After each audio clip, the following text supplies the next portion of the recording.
묻습니다. 일본이 지지하고 환영합니다. 일본이 지지하는 이유를 뭐라고 생각하십니까? 사드 배치를. 여러 가지 의견들이 있겠습니다만은 사드 배치에 대해서는 우리가 주권적으로 결정을 해야 될 일이고 우리의 안보를 지키기 위해서 주권적으로 결정을 했다는 점을 분명히 말씀드립니다. 일본이 지지하고 환영합니다. 일본이 왜 지지하고 환영합니까? 그 이유를 총리는 뭐라고 생각하십니까? 제가 지금 그 부분에 관해서 답변을 드린 것처럼 답변이 안 됐습니다. 여러 나라가 여러 가지 의견을 갖고 있는데 그 부분을 제가 다 일일이 말씀드리는 것보다는 사드는 우리의 국가 안전을 지키기 위한 것이다 하는 점을 거듭 말씀드립니다. 사드 문제의 본질이 여기에 들어 있습니다. 일본이 왜 지지하고 환영할까요? 총리의 견해가 없습니까? 제가 지금 거듭 말씀드리다시피 지금 이 문제의 핵심은 북한의 핵 고도화에 대한 대비입니다. 그것을 위해서 우리가 필요한 조치를 취하고 있는데 주변국이 여러 가지 다른 이야기를 갖고 다른 의도를 가지고 있다 하더라도 이거는 분명한 목적인 것을 우리는 방향을 잃지 않고 가야 된다고 생각합니다. 사드 배치에 대해서 일본이 지지하는 일본 국익 차원의 계산이 있었을 것 아니겠어요? 뭡니까? 일본에도 여러 가지 의견이 있을 겁니다. 그런 부분들을 제가 지금 여기서 포괄적으로 말씀드리는 건 적절치 않습니다. 대한민국의 국무총리가 사드 배치와 관련해서 일본의 국익에 대한 계산을 못하고 있다면 중대한 문제입니다. 어떻게 생각하세요? 지금 그런 부분에 관해서 거듭 말씀을 드렸습니다. 이 사드 배치의 목적에 대한 분명한 방향성이 필요하다고 생각합니다. 제가 답을 드리지요. 국익입니다. 일본의 국익에 사드 배치는 결정적으로 기여합니다. 아베 정부는 환호작약합니다.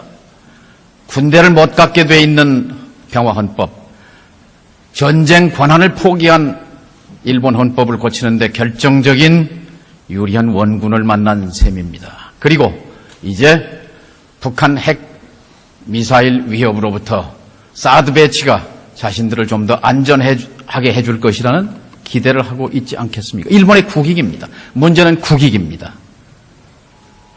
미국은 MD라는 세계적 전략을 동아시아에서 관철하는 데 성공했습니다. 미국도 좋아합니다. 국익입니다.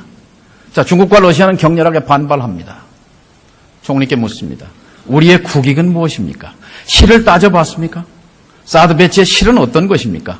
득에 대해서는 충분히 설명하셨으니까.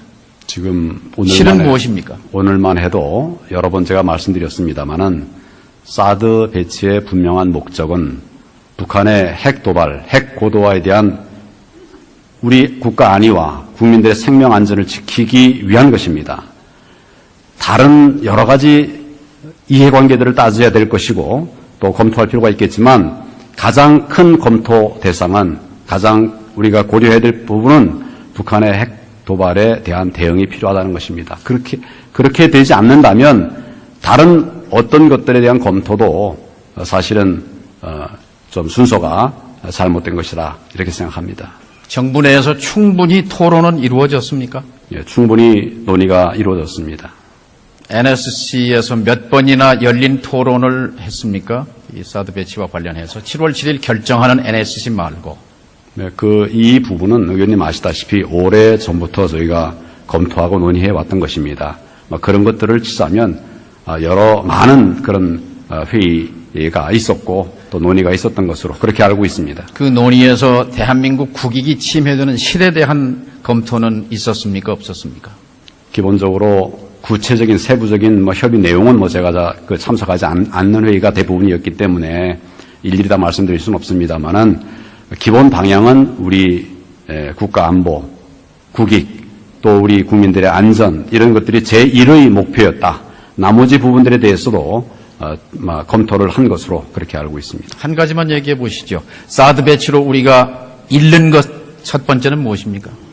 잃는다고 단정을 지금 말씀드리기는 어렵습니다. 그러나 우려하는 것들은 있습니다. 이를테면 중국의 무역 보복이라든지 이런 것들을 우려합니다만은 저희들이 충분하게 당사국들과 설명을 하고 또 이해를 구하고 있습니다. 이 사드라고 하는 것은 제3국을 향하는 것이 아니다.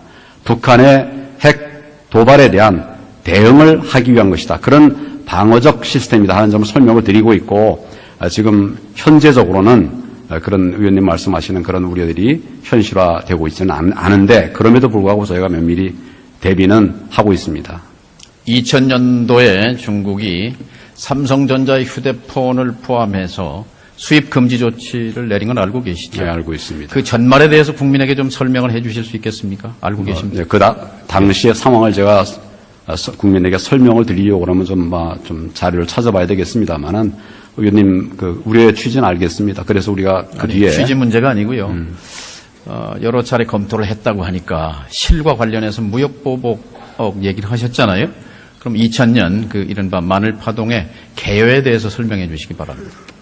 내가 내용을 확인해서 말씀을 드리겠습니다. 갑자기 말씀하시니까 제가 정확한 답을 드리는 것이 좋을 것 같고 꼭 필요하시면 제가 확인해서 다시 설명을 드리겠습니다.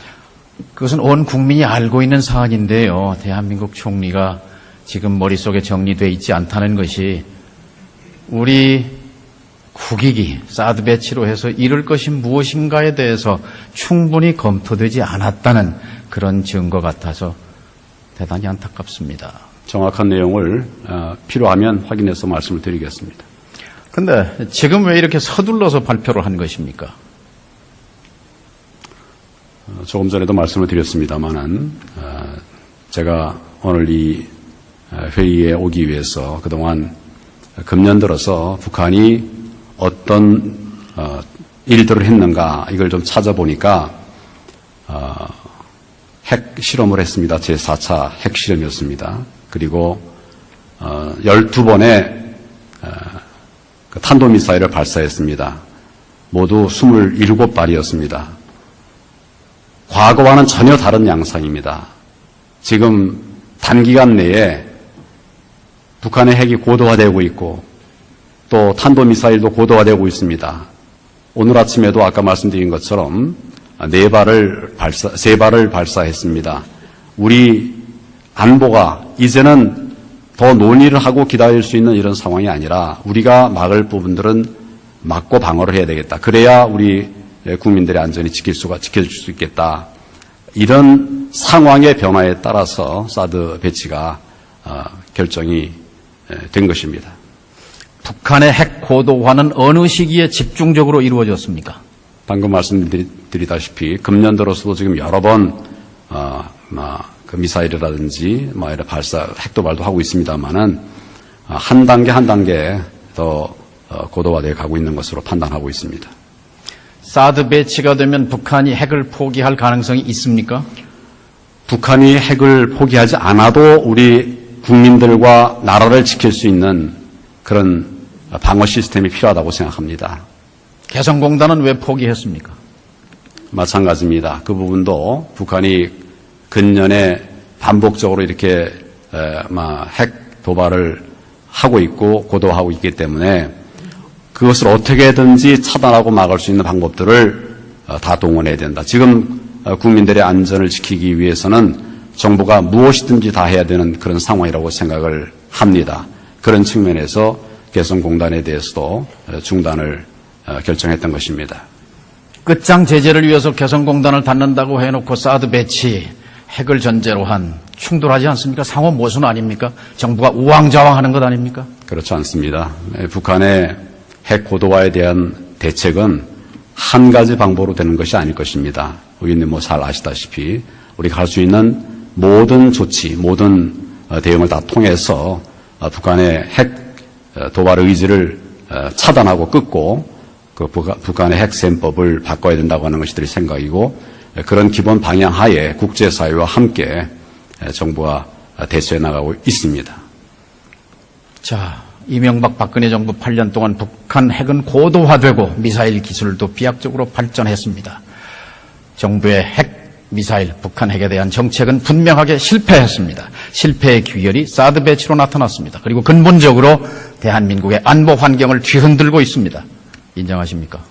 문제의 핵심이 어디 있는가를 의원님 살펴보시길 바랍니다. 이 문제의 핵심은 북한에 있습니다. 북한이 핵 개발하고 핵 도발 강화하고 있습니다. 거기에 문제가 있다는 점을 말씀을 드리면서 저희가 할 수 있는 그런 노력들을 다 해왔고 또 앞으로도 해 나갈 것입니다. 6월 말인가요?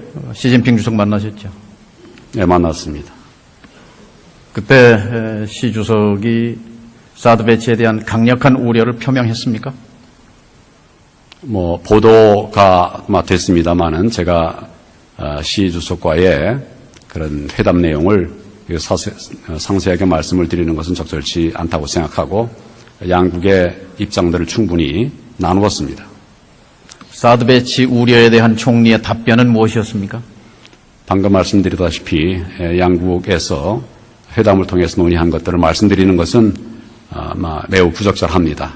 저희들이 필요한 말씀들을 다 드렸다 하는 점을 말씀드립니다. 시진핑 주석에게 답변을 했습니까? 아니면 사드 배치와 관련해서는 아무 말도 안 한 것입니까? 방금 말씀드렸다시피 양국의 입장을 충분하게 주고받았습니다. 사드 배치 결정이 됐다는 말씀도 전했습니까? 그 당시는 사드 배치 결정이 되지 않은 상태였습니다. 그렇지만 우리 정부의 입장에 대해서는 충분하게 말씀을 드렸습니다. 정상적이라면 중국의 최고 지도자를 대한민국의 총리가 만나는데 사드 배치에 대한 우려에 대한 우리 정부의 입장을 일주일 뒤에 발표할 것인데 전달했어야 한다고 생각합니다. 그건 좀 비정상적인 상황 아니었습니까? 양국 간에 충분한 협의가 있었다는 점을 다시 말씀을 드립니다. 정리해서 말씀드립니다. 지난 이명박 박근혜 정부의 비핵화 정책은 실패했습니다. 그러나 마지막 순간까지 더 인내하고 외교와 협상의 출구를 찾았어야 합니다. 북핵 역사 25년에서 2005년 9.19를 기억하십니까? 한국 외교의 금자탑이었습니다. 북한은 핵 포기를 선언했습니다. 미국은 대북 적대시 정책 포기를 천명했습니다. 그리고 평화체제 논의를 시작하자고 약속했습니다. 이 정부는 단 한 번도 9.19의 구자도 얘기하지 않았습니다. 그리고 사드 배치를 결정했습니다. 이것이 이 정부의 최대 실책으로 역사에 기록될 것입니다. 들어가시죠.